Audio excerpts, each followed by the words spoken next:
Hello everyone and welcome back to another tutorial. Today we're going to see how to fix your device isn't compatible with this Android version.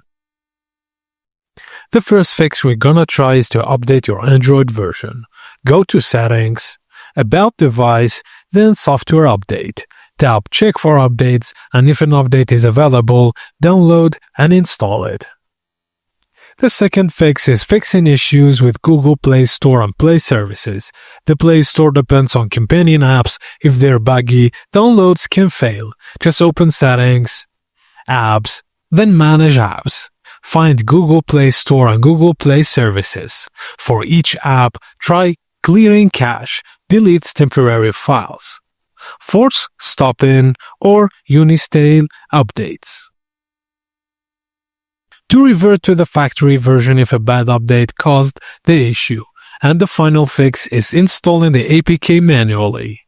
If the Play Store won't work, you can install apps using APK files, but only download from a trusted source like APK Mirror to avoid security risks. Search for the APK version, enable install from unknown sources, then download and install the APK file on your Android. And that's it, guys. Thank you for watching, and please don't forget to like and subscribe for more.